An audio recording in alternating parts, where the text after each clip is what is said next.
What? Yeah, are we gonna name it yet? Are we gonna say? Wait a minute. Spin was. I'm not ready though.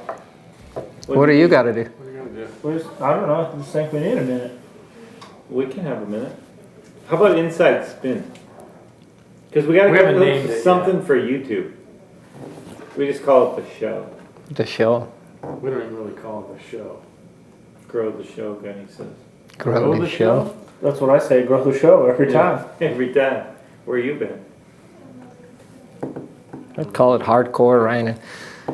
Something like that. Inside. Are we ready for inside spinning? It doesn't seem like we're ready for inside spinning. We're not ready for anything. Well, let's go with the show. Well, what do you like? I don't know if I like inside spin all the way. It pricked my ears up, but I didn't know if, you know what I mean? I kind of went, wait a minute.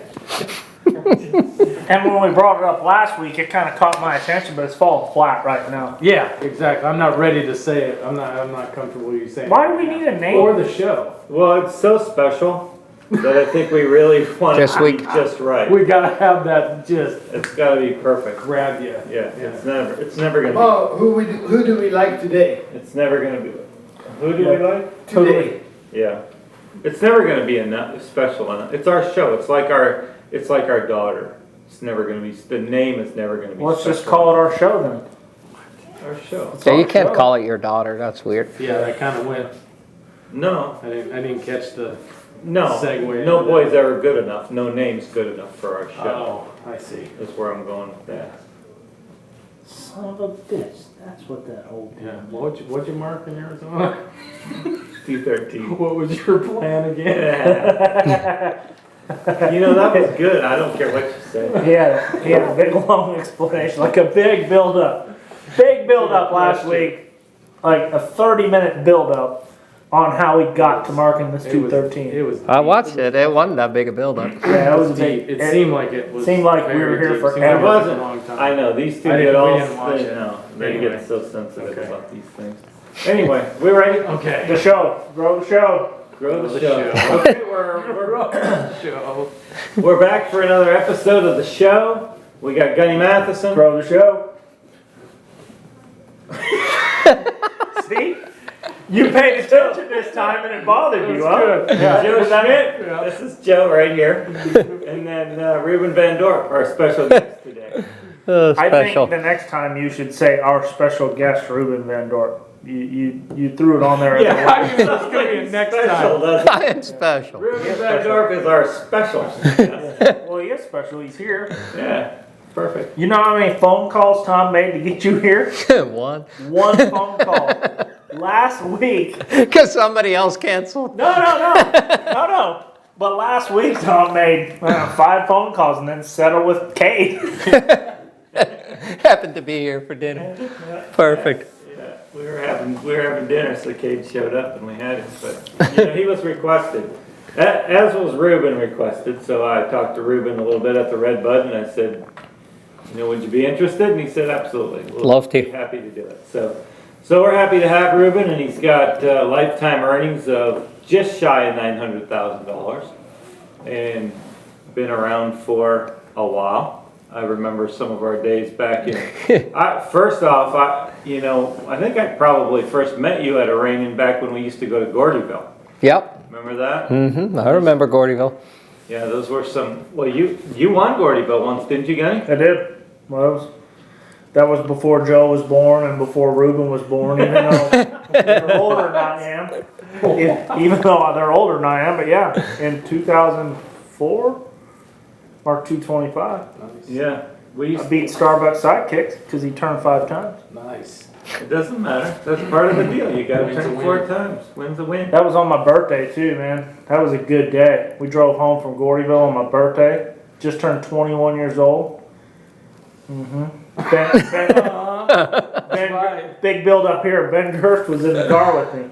He says, "Oh yeah, what year were you born?" I said 1982. He goes, "I graduated college in 1982." Oh, I'm sorry, Ben, but I had a great time.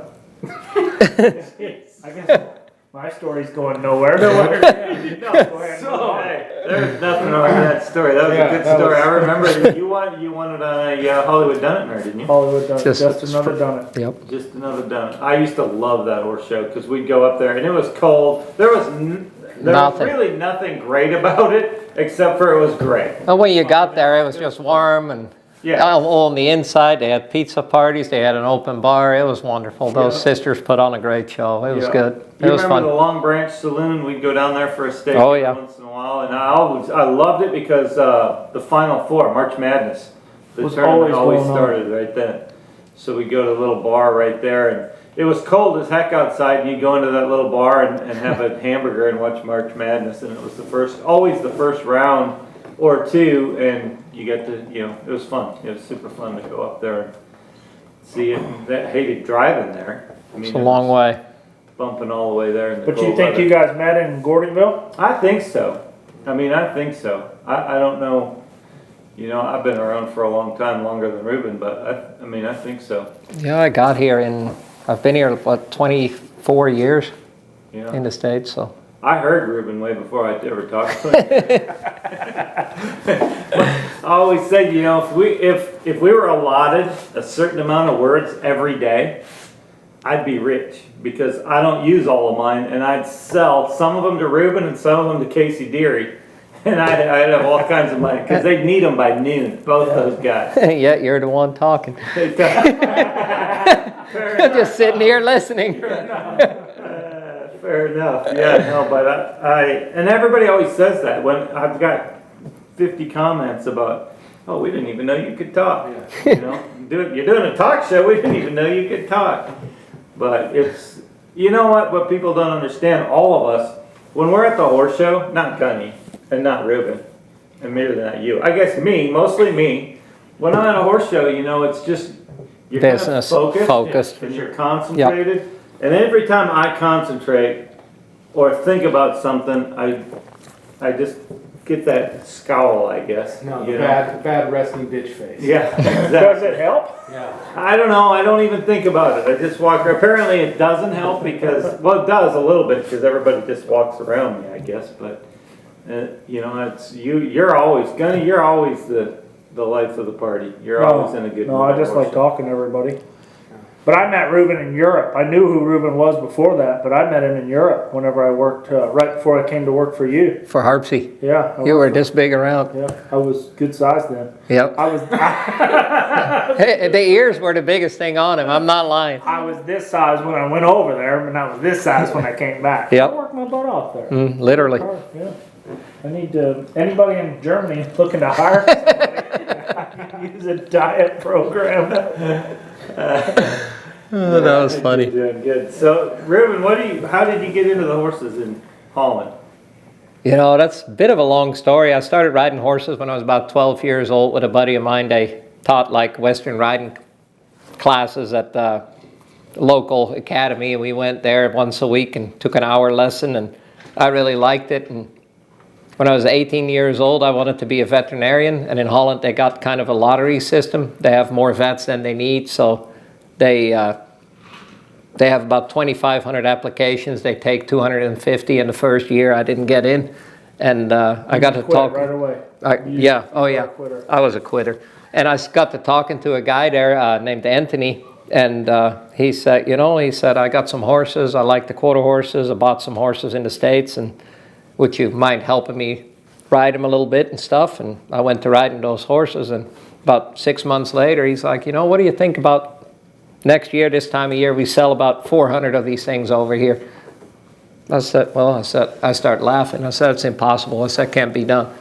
And anyway, a year later, we sold 300-400 horses overseas, and he started a company there called NetPoint, and I worked for them for 8 years, 4 years in Holland, and then 4 years over here in America. And that kind of was my start in the horse business. And where did you sell them? Mostly in Holland or all over? All over Europe. All over Europe back then. I mean, the quarter horses, they were kind of a novelty. Everybody had to have an American quarter horse. I mean, it was going to solve all the problems you ever had riding. So they didn't even have to be that good at the time. If they just came from the United States, that was everybody's dream horse. I mean, Italy probably was the only market we did not have. That was kind of Sergio's territory.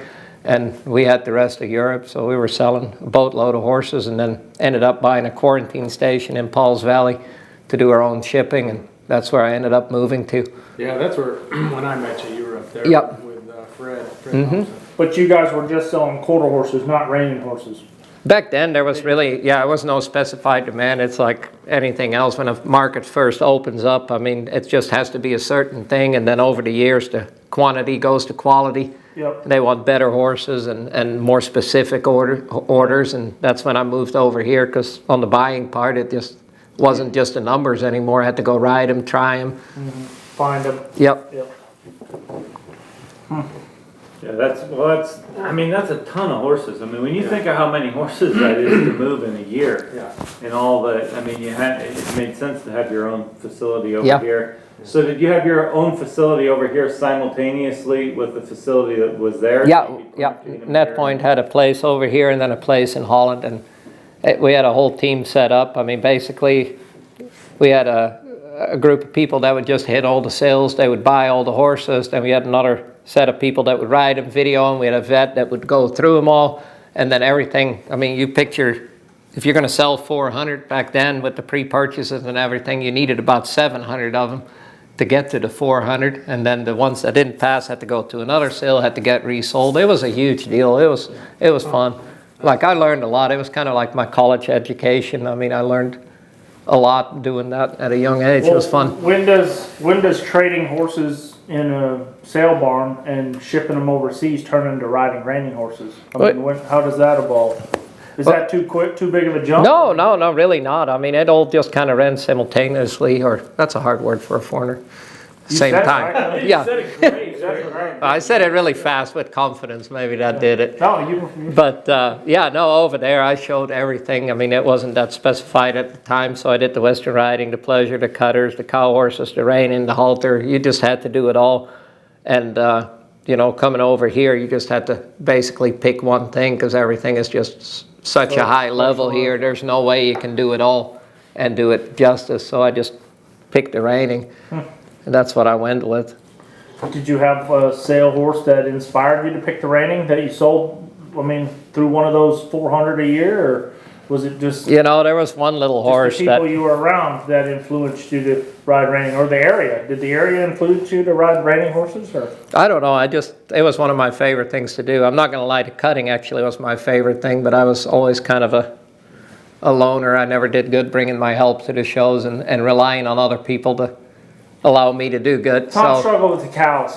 Tom struggled. I don't know if you heard that story, but he No, struggled I with the didn't. cows. Yeah, he Yeah, I really always struggled with struggled cows. with cows, but I know in Europe too, cows were, when I worked in Italy, I showed cutters. When I worked for Lattori's, I showed cutters. Yep. And part of the problem was sometimes they would lead the cows. Yeah, they were pretty broke. They were pretty broke. It was They a would little- milk them and then go cut them. Yeah, It was yeah, a little tricky. yeah. Or turn them out in the arena so they could see the arena, and there you go, cut them. Yeah. Yeah, it was tricky doing the cutting over there, but, so, when you started over here, were you at NetPoint? Yep. Because I know at some point Steve Simon was in that picture too. When I quit NetPoint, I worked for Steve for about 5-6 months, and then I went out on my own. And you went out east to do that. Was Yeah. Where was Steve? In Massachusetts? Paxton, Massachusetts. Okay. Yeah, he had a place out there, and I worked there, and it was actually very good for me to go figure out what I wanted to go do with my life. It was a pretty humbling experience to be up to your elbows in snow and ice and feeding and cleaning and back to riding colts, and because I thought coming off at NetPoint I was hot shit and everything was going to happen just like that for me, and just going to do that for a while. It was good. Rode some nice horses, and it was just heart in that area. I just love this area here so much, and the nice thing about this area, every time you go out you meet another horse person, and you can just either buy something, sell something. I mean, there's just opportunity everywhere you go out there. There's nobody there. Well, I know Tim said it once, and Tim McQuay said it, and it rings so true. When he moved down here, he sold more horses here by accident than he ever did on purpose in Yeah. Minnesota, and I think we all find the same thing. It's true. You know, I know you've had a banner year selling horses the last They 12 were months for all you. on accident too. Didn't want to sell one of them. Yeah. They just made me. No, we've gotten customers. I remember I had some people when we were at Rick's place, Cinder Lakes, when I wasn't there one day, and some They just- Italians came in and looking for horses, and Gunny's like, well, I don't have one, but Joe does. He'll be here tomorrow. They I mean, drove I had in. to- I showed them one to keep them interested there, but I said Joe's got a better one, and they didn't know Joe from. They didn't know me. They just drove in. Yeah, bought the Sold. horse, left. They said, okay, we'll buy it. You train it. We'll come back. Yeah. You know, that's what happens around. Well, you just hear, every day, you just got a chance or multiple chances to show a horse to somebody. In other pieces of the country, or places in the country, you can go weeks Yeah. and nothing happens. No, I Now mean, you train with like Brian Bell And salmon, and Sam and Monty. What and you've always been with like that group or Yeah. people. How's that helped you? You know, I just think it's amazing. It's always hard to know where you're at when you ride by yourself, because you think you're doing real good, and then you come to the horse show and you're like, oh crap, I'm not ready at all. And you try to go faster, harder, do more, and you got 3 days to do it, and you end up just blowing everything. You know, and the guys I ride with, I mean, and it's the judge, the head of the judges committee. And Brian goes faster. And Brian goes every fast. day. Yeah, I mean, if you can hang with Brian, you're gonna win a check. Yeah. I mean, that's a fact. You know, so I mean, it really helps me. Plus, I really enjoy it. I mean, we don't bullshit each other. You go right around. You know, they're not gonna say, "Oh, he looks really good. I think you're making progress." They're just like, "Why are you riding that horse? It's not gonna make it." You know, and it just really helps her. Man, that looked really good. Don't worry about that. It looks awesome. Yeah. And it just really helps. It's a very healthy environment, and we feed off each other really good. I mean, with Brian Spot, a lot of my 2-year-olds, 3-year-olds, because he gets to watch him ride for a year or a year and a half, and he knows all the good, the bad, the ugly, and he doesn't have to go ride one time, ride a big check, and then see if it was the horse that he tried that day. Yeah, I think that's one of the hardest parts of our business is going, you know, we'll go give 100 or 150 for one and we'll try it one day. 30 minutes. Yeah. And you 30 gotta- minutes and the horse could have a fantastic day. I mean, the guy that owns it and the guy that trained it could stand there like, oh my gosh, I can't believe he stopped 3 times in a row. Yeah. And you're thinking that's the biggest stopper I ever rode, Yeah, you know? And like, you know, with our deal, I mean, the same with Ann's horses that he buys. I mean, we get to see him for a year and a half, if they're good. And if you still want them, then you got a good horse. yeah. And I think that's why it's so important to build the relationships in our business. You know, I know when Cade bought Super Mario from Gunny, he wouldn't have pulled the trigger for that kind of money if it wasn't from Gunny. Yeah. You know, I mean, because it was his first, you know, he probably would now or next year because now he's rolling and got confidence, but that was a really big deal to him. And at that point in time, you know, it was his first big client. And it was First a big purchase. First big purchase. And I remember riding at your place and you watching me run and stop him, and I just got it back from somewhere, and you said, well, why didn't he buy it? And I said, I don't know. I have no idea. I watched Cade ride him before he bought him. I was there. I don't know what I was doing, but yeah, and I remember, and he was just one of those special horses that I told Cade that day. I said, you know what, if your guy doesn't want to buy him, I'll buy him for you, and we'll figure it out. I mean, that horse wasn't going to leave. I knew when I saw him ride him that day that he wasn't going to leave. But what made that an easier decision for me is just knowing how high Gunny was on him. You know, I mean, there's guys, we all know there's guys in this business that we're going to be real cautious buying one from. And there's guys that will pull the trigger off of their word, you know. We've all got those clients that'll buy one over the phone from us. Or absolutely. those friends, or those acquaintances, or those people. Yeah. I mean, But I mean, it takes 10, 15 years to build a relationship like that. In 15 minutes, you lose it. I mean, yes, for sure. you know, it takes a long time to get that trust. Yeah, that's absolutely true. And I think, you know, for our whole industry, I think that's the thing that probably frustrates us all the most is when a new client comes into the industry that really wants to play, wants to participate, and we see them get hooked up with maybe somebody that they shouldn't get hooked up with. And it can be different scenarios. It could be somebody that's talented enough that's just overselling horses, or it could be somebody that has every right intention but just can't get them, can't get them to where they want to be. And we all sit there and, we've lost a lot of people in our industry from that. And, hopefully those people look around and start to study it a little bit and don't get too disappointed or discouraged right off the bat. And they just go, okay, I see, I need to go there and I need to be with that guy. And, I often think it's got to be super intimidating for somebody that wants to get in this business, because if all of a sudden I wanted to get in the dog business, I wouldn't know where to start. And I wouldn't have the first clue of who I could trust, because I call this guy because he's won more world champions with dogs than anybody else, doesn't mean he's going to sell me a good dog. No. So I don't know. I really feel for people that want to get into our industry and be serious and play serious. It's hard, but the thing that's always puzzled me in this industry is there's obviously the people that you're talking about are very successful people in their world, extremely successful, because they want to play hard, they want to play big, they are all in. They're not looking at maybe buying a little bitty prospect and kind of see where it goes. They're all in, and they're so successful in their own world, and then they jump in, and you go like, how did they get hooked up with that person? Because if that person walked into their own world, into their own business, they wouldn't hire. They would not hire that guy. They would not give him $100,000 and say, hey, let's see what we can do. Yeah. It's like there's a disconnect there. There's very few people that can make that connection in their own world and transfer it into ours and have that same success, if that makes sense. Yeah. 100%. No, they make $1 billion making widgets, and then when they come into our business, it's all by their emotion or something. Yeah. Something gets in the way of their thinking. And our business runs so much on feel.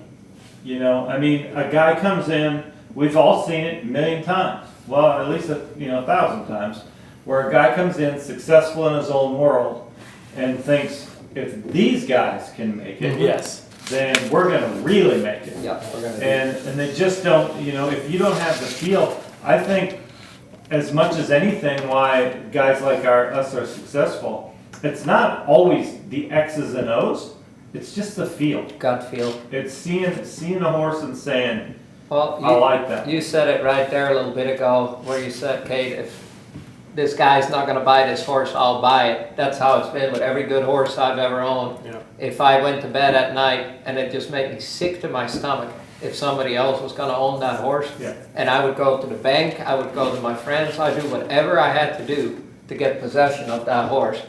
Those always ended up making great horses. Yeah. And it's a gut feeling. I mean, you can't explain it. Doesn't have anything to do with pedigree or ride. I've done it with horses I never swung a leg over. I'm sure you never got on Super Mario, just watch him go. Yeah, Exactly. It's a gut feeling.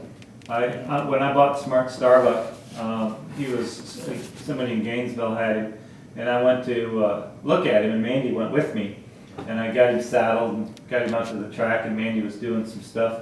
I took him out there, and as Mandy was walking out, I was walking back, and it was like 10 minutes, and she says, "You either really liked him or you didn't like him at all." I said, "Yeah, we're writing the check." And well, we couldn't write the check because I didn't have the money at the time. Mm-hmm. But Larry Sullivan owed him with Randall Toon. And I called Larry and I said, and actually John McCarroll. Okay. The three of those guys owned Yeah. him. And I might be lying, but I think the three of those guys, that was a long time ago. You did have the money. No, I didn't have the money, but I think those are I think it was those three guys, and I called Larry, I think it was, and I said, "Here, I want that horse, but I can give you, 25% of it now, and 25%, and then we'll just do a payment program." And they all said, "Yep, we'll do it. We're happy That's to do awesome. it."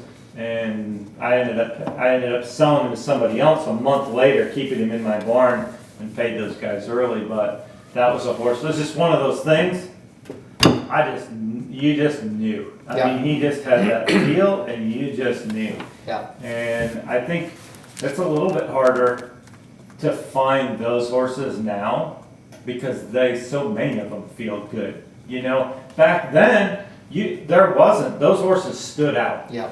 And now there's so many good horses, and there's a smaller margin for It's error. like going to the fraternity 15 years ago, anybody could pick the winner. Yes. I mean, you could be there for 10 minutes, walk in, drink your soda, and sit there at the warm-up pen and go like first, second, third, if nothing bad happens. Yeah. Now you go there, there's about 100 horses that look dead on Yeah. by some guys you've never even heard of.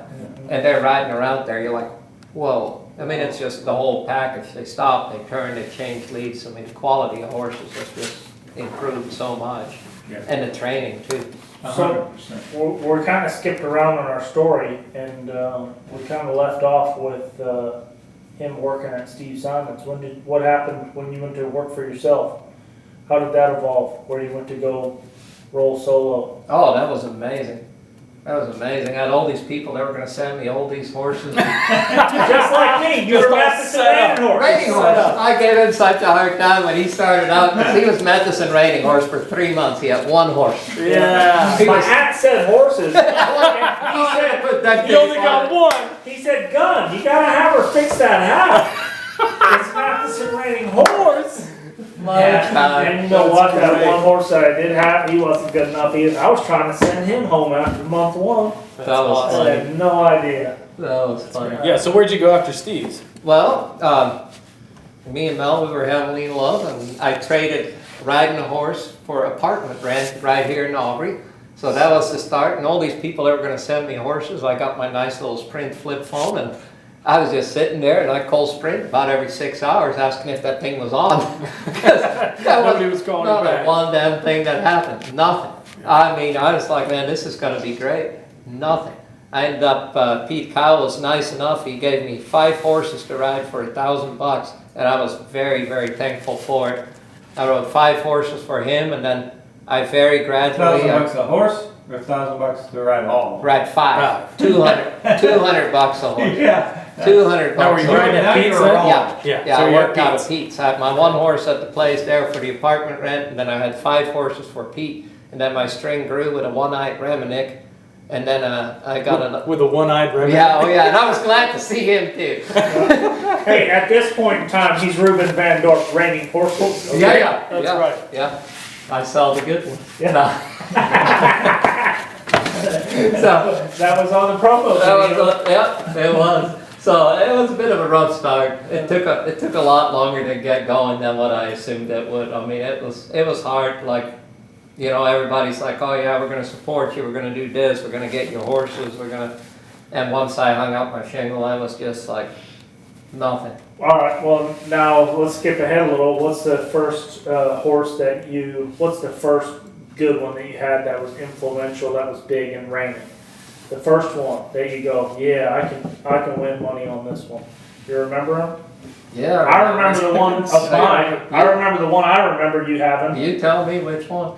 Sparkling Vintage. Yeah. Yeah. I remember watching you at the NRBC spin 5 times, and they were about to market a 25 or a 26. Yeah, 28. Yeah. 28. I was a +1 on my running stop and 1.5 both turns. Yeah. Yeah, that horse was wicked good. He was way better than I was. Yeah. That thing was unbelievable. How did you get him? How did you end up with him? Well, it was one of the beauties of riding out of a quarantine station. Achim Klaas, a German guy, he owned him. I had him in training with Jeff Kasten. Jeff Kasten showed him, made the open fraternity finals on him, and then the guy wanted to ship him overseas, sent him to us for quarantine, wanted me to ride him. Didn't quite have the money at the time to ship him over. He's like, would you ride him a little more? I was like, I kind of like him. I don't mind riding him at all. So, yeah. Ain't that weird? And Yeah, that's just, I forgot that Jeff had that horse. Yep. A lot of people did. A lot of people did. Me and Kate had that argument. yep. And he was right. You remember Jeff had him. But And you're gonna argue with Kate Kate about on stuff like stats. that? Yeah, you're not going to win that. Yeah. He knows what he marked. Yeah, exactly. Jeff had him. He knows what size Yeah. his shoes were. Yeah, it's like, oh, I fell out of lead for half a stride. So that is so funny because that horse turned out to be like a phenomenal sire late in his later career, in life, but but like big time sire. And when they first made a promo video of him, that run that we just talked about, like I was dying to see that. I hadn't seen that since like I first did it, and they put that back on video. And those 1.5 turns, that was pretty funny.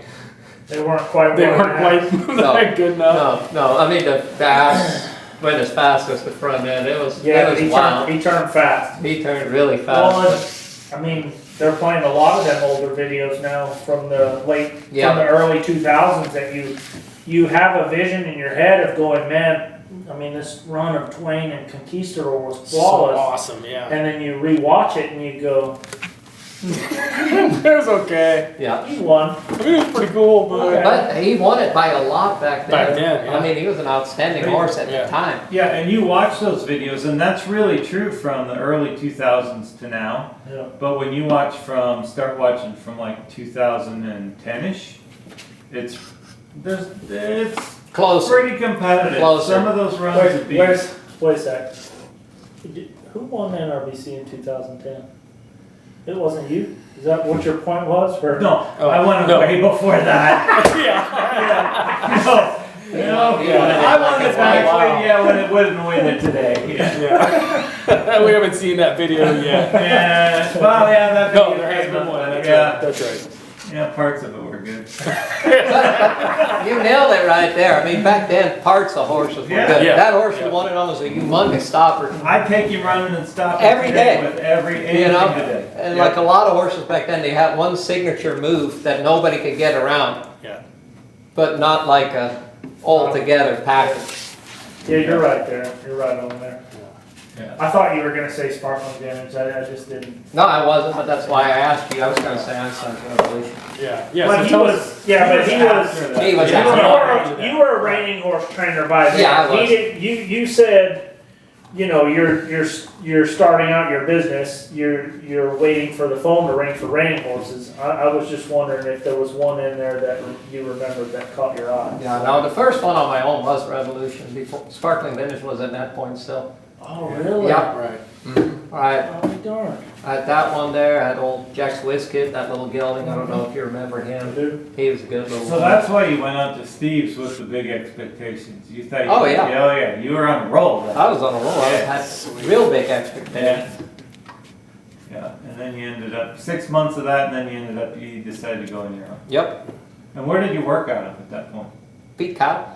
Oh, we Ranch. already covered that, didn't Yep. we? Yeah. Just up in Whitesboro. Yep. Well, And then how'd you get Revolution? Oh, that was kind of a funny story. I was at the fraternity and Rudy Kronstein, you know him, he comes walking up to me and he said he's got a friend that's got a yearling that actually is at Net Points and he wants to sell it. And they can't get it sold and it's by Einstein. And he said, can you help him sell it? I said, yeah, I'm starving to death. I'll do anything. So I picked that horse up on the way from the fraternity and he's just a little bitty, scrawny, little dun colt. And Christian sent me his papers, this is a true story, back over a fax back then, and I get a fax, and it says, Einstein, Great Resolve, Bogey's Fleshy Jag, Topsail Cody, Great Pine, everything is on there. And I write down there, I say, you may have to find somebody bigger and stronger to ride this one. I thought he was going to be tough as nails. Yeah. And he's got that framed and hanging in his office.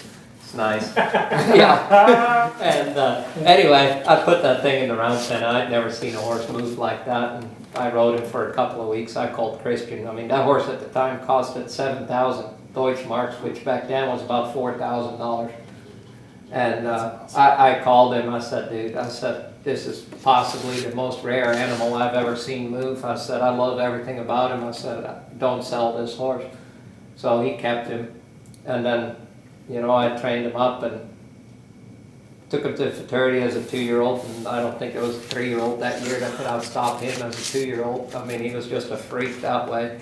And I was all excited to go show him, and I took him to Tulsa, and I choked bigger than Dallas. I minus 1.5 to stop on a plus 1.5 stopper. I ran down there. I didn't even say, whoa, I just ripped his head off. And I came out of the pen. I told Christian, I said, I'm sorry. I said, I'm not ready to show this horse. I said, this is the best horse I've ever rode, possibly the best one I've ever seen. I said, but I said, I'm not where I need to be. I said, we got to make some changes here. I said, and here's what I'll do. I said, we'll send him to somebody else, but I said, you got to let me buy half of him. And he said, we can do that. And we argued and talked for a minute, and he threw out an extremely fair offer, and I went to the bank and wired the money, and we sent him to Tim. Tim showed him as a 3-year-old. He was a cool little horse. Yeah, he's definitely when you think, when everybody has that horse that's kind of synonymous with that, with their name, and that's the horse I think about when I think of you. As- Oh, yeah, our lifetime Everybody earnings were the does. same Yeah. for a long time. Yeah. Like they were just hand in hand. It was crazy. That was a cool little horse. And right away, could you feel that he could just outstop anything else? Oh, it was really Yeah. funny. I had a guy work for me at the time, and I rode him for a while. You know what I'm talking about. And we're not going to name any names. Yeah. And I mean, I'm just loving this horse, and I tell this guy to ride the horse and just go put some miles on him. And he, after 3 rides, he comes up to me, hands me the reins. He said, "This is the dumbest horse I've ever rode." He said, "I'll never ride this stupid son of a bitch again." And he just handed me the reins and walked out. I'm like, And it took him a while to get to stopping, but like he went from like breaking to a walk, breaking to a walk, breaking to a walk to +1. There was like no transition. It just happened and it never quit. It was unbelievable. Yeah, that's what those special ones do. I know. Yeah, so that's how, and that's the reason I bought Starbuck. I mean, I run down there and they had shoes on him for one day. Yeah, They shot him that just morning. balanced, hit, And he and ran go. down and went 20 feet. I'm like, I've never felt anything like that before. Yeah, sold. Yeah, exactly. Exactly. No, it's a cool story. That's we all gotta have that special horse to get Oh, us for rolling. sure. You know, for me it was Roller Betty. I mean, I had other horses, but you know, I moved back here from Italy, and Little Rough was really the first good. And I remember I went over and bought him from Gary Putnam. He had it. And I trusted Putter. I bought a lot of horses from Putter. He's It goes one- back to one of those things. He's one of the very few guys. He calls, I talked to him today, if he calls me today, said, "I found one we need to buy," I don't even ask what it is, I send him the money. Yeah, That guy is good as gold, has been his whole life. yeah, He's unbelievable. yeah. I mean, and that was a bronky sucker now, that old Little Rough He Peppy. bucked you out of the round pen Oh, once yeah. or twice. Yeah, yeah, Yeah. he bucked me. He dropped his head and I landed outside the round pen once. But he was so special, and I remember like when part of the day he showed him to me, like he was real. We had to do a lot of, getting him wore out before he could even show him to me. But which would have normally, I would have been out. Yeah. But Putter was. He said, "No, this one's legit. This one's really." And I bought him off of what Putter Oh, told yeah. me, and not what I saw. And then of course, as we got into it, and he got my whole thing started. Because as I moved back here, he was the first one. I was second on him in the Derby, and I was probably 25 years old or something Yeah. at that point, and started winning some stuff on him. And I was, he was a big, and I syndicated him at that point, and kind of got my whole thing started. It just takes that one. I think the reason that I've gotten along good with you and that we're friends is because Putter told me when I went to work for you that you weren't gonna say good morning ever. And I'm like, good to know. I won't get offended if he doesn't say good morning. And you never did. Now you do. But yeah, Putter, he steered me right away. Oh, yeah. He's a good dude. No, That's odd, because he said good morning to me probably 5 times in the 5 years I worked there. Because he'd just walk by and he'd go, Yeah. you know that, you knew that, man. Good morning, Gun. How you doing? Hope you have a great day. That's what I felt anyway. yeah. Well, that's how I meant it. So good. We were on the same page. Yeah, we got there quicker. No, not the chattiest guy in the world. I know.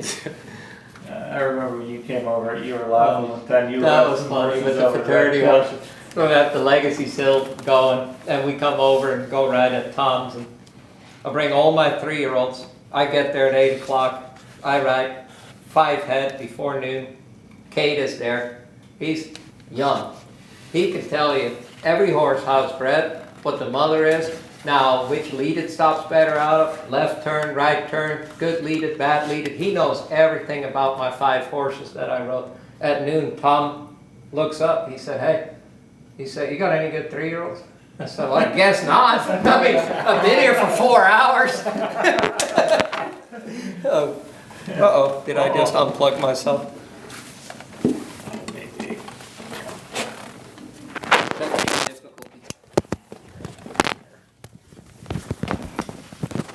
I'm not sure how that. Where did that go? We have a editor. That's pretty handy. She can edit this part out. Okay, well, now I've got to fill this. Whoa, Yeah! do me! you're off. I Drop it, drop it. threw my shit on the ground too. yeah. I want to put my thing right here too. I'll hold it right here. Thank you. Ah, that's funny. Oh, my turn. He's a moron. He's Don't all say yours. it. Don't say it. Done. Don't say what you want to. Every say what you village want has to. one idiot, and Gunny's ours. That's why they keep me here, so they can feel good about themselves. Yet I'm the one that asks all the good questions. Oh, shoot. Well, ask So- another one. All right, so Revolution. real time. No, real time. Finish We're up getting right. ready for the Derby. Yeah. What do you got going to the Derby? What are you showing? What's did you show at the Redbud? Did you school at the Redbud? Yep. What's going on? What are you doing? I schooled. We're talking today. Yeah, I got 3 to show at the Derby. I schooled them all at the Redbud. Got along pretty good. Feel They were pretty all good about great, it. by the No, way? no, Honest, but they all were good. great? Oh, we have a They were plan good. now. We're not Yeah. confused. Well, I got a bit of an idea what's going to happen when I go show. What 3 are you showing? I'm showing old chromed out Sunset, Robert Webb's little Cool. gelding. Yeah, very Love cool that little horse. You bought him from Brian. Yep. That was funny because Billy Williams at the time was at Cardinal, and Billy sold him to Brian. Brian sold him to my customer, and then one customer sold him to another customer. So he's been in the family for a long For a time. while. Yep. A really cool little horse. Then I got a little mare that I showed last year at the fraternity, the little Magnum The mare Magnum for the mare? Morgans. Yep. Yep, I like her.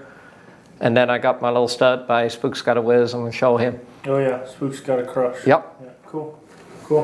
And they were all perfect. I mean, Oh, yeah. at the Redbud. Oh, You didn't do flawless, any schooling. flawless. Yeah, Yeah. you're going into I it, practiced my routine, same pattern every day. They got better every day I ran it. The judges told me so too. Yeah, really? Mm-hmm. Was it Ann? Huh? Was Ann judging? Yeah. Yeah. No, my mom. Yeah. She watched it live. Your mom said you would do good. So Yeah. speaking of the Derby, how about the Derby? I think I'm not positive about this, but I know it's up 20%, and I'm not sure that it's not the biggest. It Derby is. we've ever had. You can be positive. I don't think there was a bigger one ever. No. It's I- about 250 in the open and about 250 250 in the in the open, non-pro. yeah, 250. I mean, they're knocking on it. It's unbelievable. But you saw it at the Redbud. I mean, it was unbelievable. They had 150 in the junior, 60 in the senior. Even on Sunday, there was like 150 in the junior. Yeah, it was unbelievable. Yeah. People want to go horse show. They're ready to get So out. why did this happen now? Why is it bigger now? Because everybody's been locked up, or Probably, yeah. is it because they expanded it to 7-year-olds? I mean, Well, before the COVID, anyway, what I saw before we got hit with all the COVID, I think the business was as good as it's ever been. I mean, we were selling horses. There was a lot of new people. Of the 250 horses in the non-pro derby, 145 of them are eligible for the level 1. So there's a lot of new people getting involved. And I mean, all of us know if we've got a broke horse that anybody can ride, and they don't have to be a 225, they can be a 217, 215. I mean, there's so many new people trying to play, and I think right now there's enough small derbies that got canceled early in the year that are people are just itching to go somewhere. They want to go. They want to go. They just want to go horse show. Yeah. Because like, I wasn't even sure what kind of purse we were running at, and it didn't hold anybody back from entering. No. Everybody wants to go show. It's not about the money. It's just about getting out there and getting to go play with our horses and see our friends. Yeah, and like I said, the business, I think all of us can say the business is strong. I mean, everybody's full of horses. You and I talked about it at Yep. Tulsa. Pretty much anybody that puts their sign out is full of horses right now. Yep. And Well, just like we were talking about the Shawnee sale last week, ponies selling for 30,000 and 11,000, and using horses for 12 and 15. I mean, it's. Well, I think, a lot of people, obviously nobody's going anywhere. Old vacations are kind of canceled. I think people are looking for maybe some new stuff to do. I mean, yeah. probably. Well, I think that's part of it, and I think, I think the TV show last year exposed us to a tremendous amount of people. The Last Cowboy exposed us to a tremendous amount of people. I think, you know, on Yellowstone, reining's been spotlighted a couple of times, and that's, you know, one of the hottest shows going right now. And so I think that all helps, you know. I think that what we built off of the Run for a Million last year, I think that carried over into the fraternity crowd, because the fraternity I crowd agree. was amazing. Yep. And I think all that carried over into this year. And I think we were, you know, we were rolling and everything was going great. And I don't think that, for my business personally anyway, I didn't lose anybody. In fact, I've gained horses since all of the pandemic. I've actually gained horses. Yeah. And, you know, I think the people that have money, it didn't affect as much. And I think the people that can afford to play are still playing. And I don't think there's any, you know, yeah, the one complaint we see a lot, if you read Facebook, which I do, and I know I never should, but, you know, I'm looking for the stories about puppies, and I see. You can just search that. You don't have to scroll. Yeah, you can do. You search Yeah, puppies. just do Instagram and it takes out all the Cats and cute cucumbers. cats. Yeah.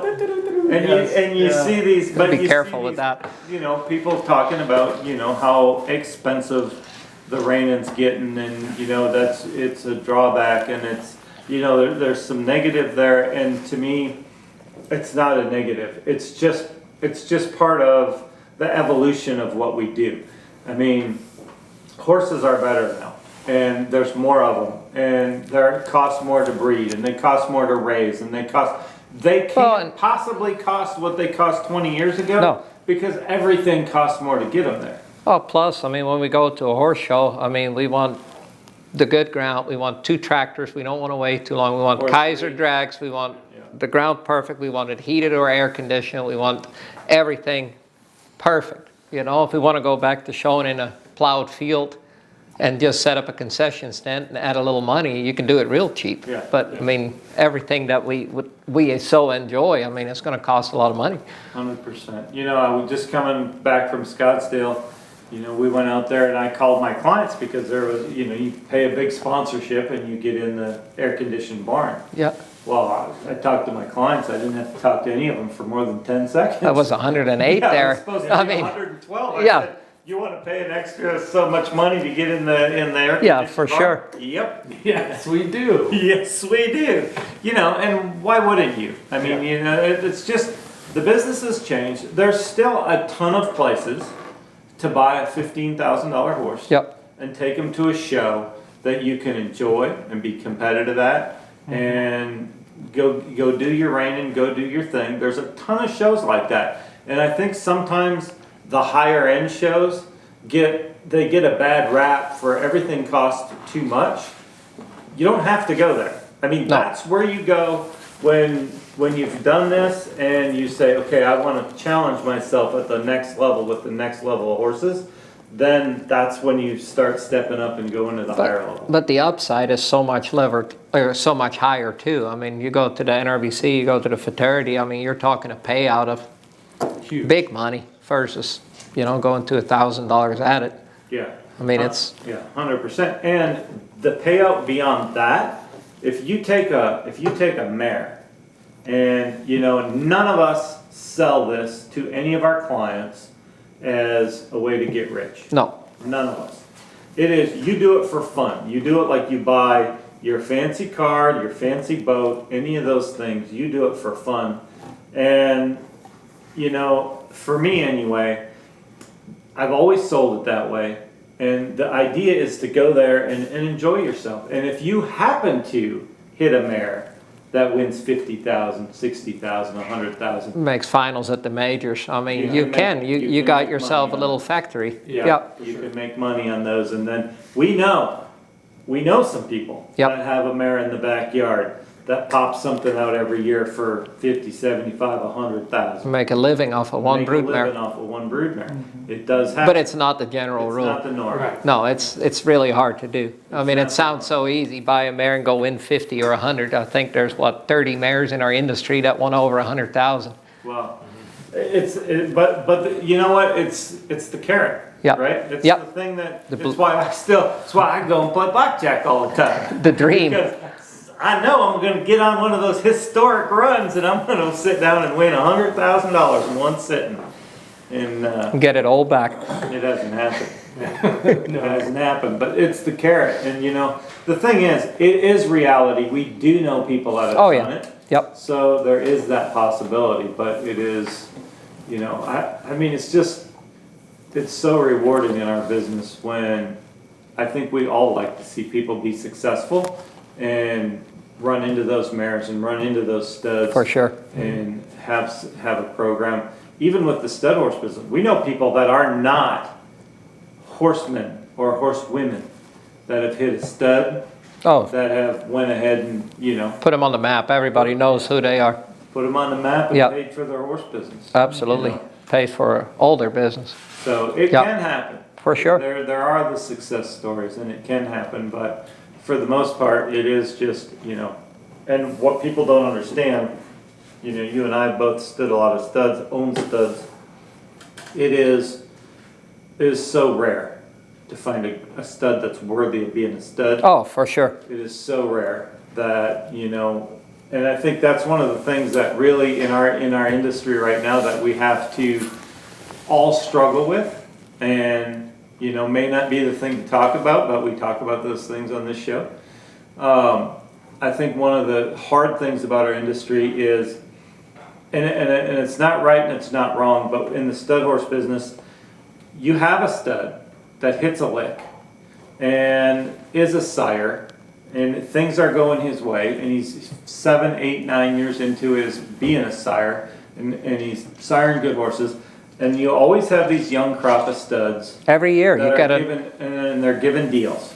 Yep. You know, they're always giving deals. You can't blame them because they have to breed mares, right?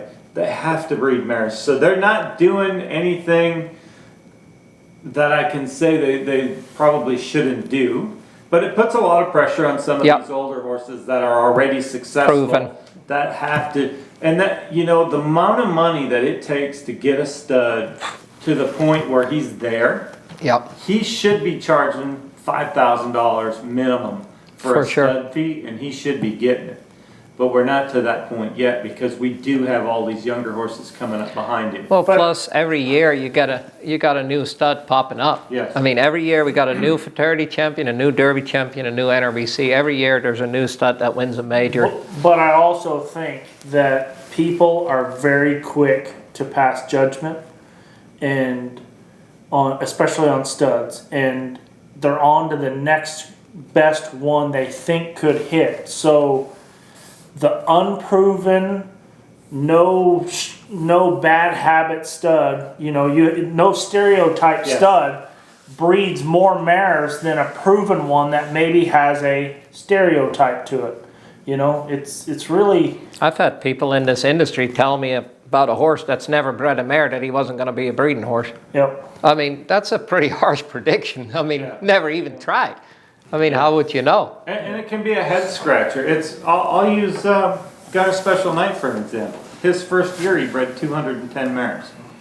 And, you know, now, for 2 out of the last 3 years, he's been the #1 sire, and he was second the other year, and he doesn't breed that many mares. It's like, what do you want him to be? Yeah. You know? Yeah, but they were breeding to him then because he was the next Yeah, great for thing. sure. Yeah. Not because he was an already proven sire, because now there's a stereotype that they, in their head, think that are associated with those horses and they want or they don't want, right? Well, and Whereas the future is bright with the unknown. We have no idea. He's gonna be great. Nobody, you know. But those of us that are in it know that's not how it works. Correct. You know, those of us that have studs know that for every 10 mares you breed, you're going to be super lucky if 2 of them are open horses. Oh, super lucky. beyond.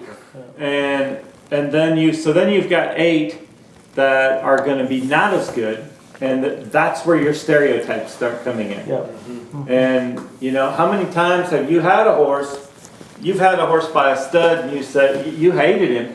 It doesn't matter about what stud it is, and you go, "I'm not riding another one of those." Yeah. Well, we know that that's not it's not indicative really of what that stud is. That's just one horse. Yeah, and what mare was it out of? Yes. What I mare mean- was it out of? What, it's got all these things that line up behind it.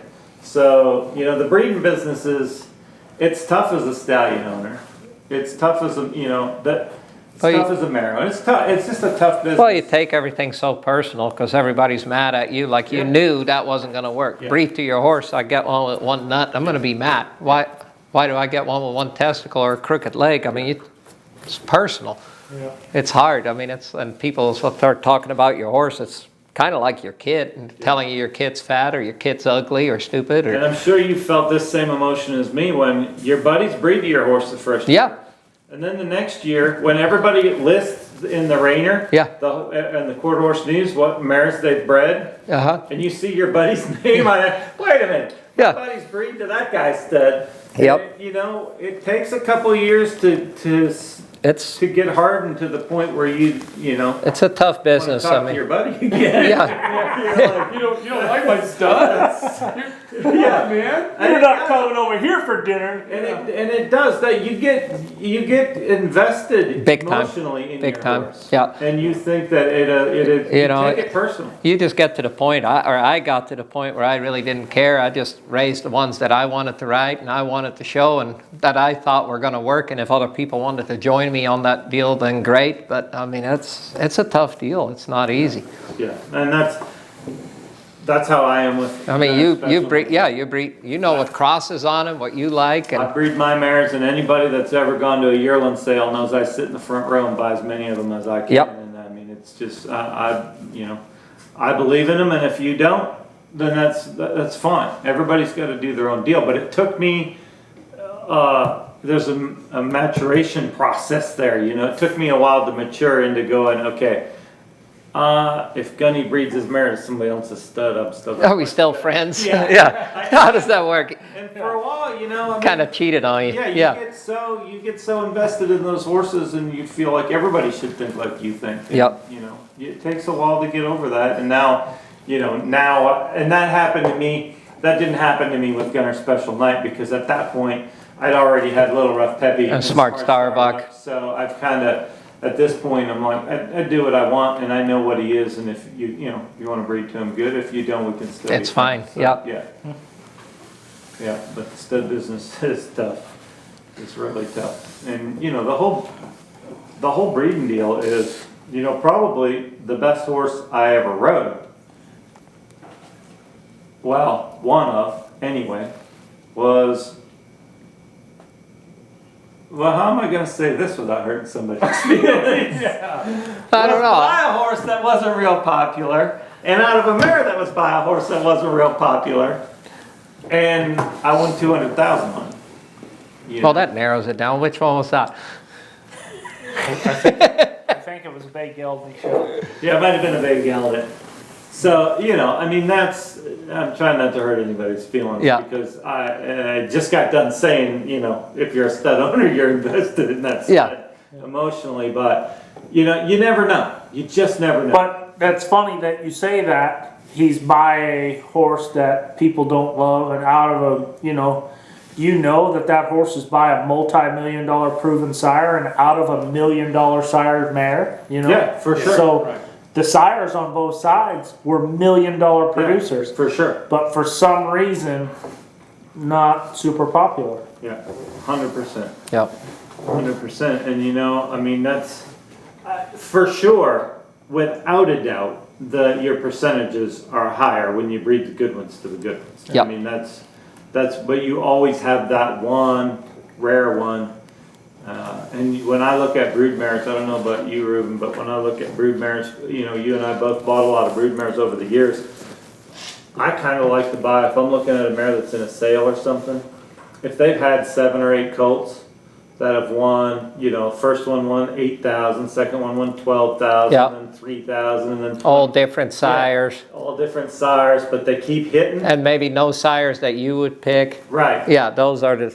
Those are the ones Yep. that I think they're They're the gonna ones that hit. produce something every time. Yep. They're gonna hit one. One's gonna work, Absolutely. and that's what I always look for when I'm looking for brood mares. And really, when I'm buying yearlings, when I sit there and study that catalog in those yearling sales, I mean, the bottom side is so important to me. Not, that mare does she, I don't care if she produced 500,000. Yeah. I care if she had One 10 that won 500 or 10 that produced Yeah, 50. 10 or babies 150. and 9 of them have won money. If they had 10 babies and one won 300,000 and the rest of them won nothing, then I'm not interested in that. Oh. You know, those are the ones I steer clear of. But if they just kept producing, I look at my own family. You know, I have 3 brothers that all were okay, and then the king. I was wondering where he was going to go with that. I mean, I got 3 brothers that were all productive, right? But you know, then the special one came along. Very special. That's how He I look wouldn't at follow that pedigree is what he means. Yeah. Because, I mean, there were some misses ahead of him.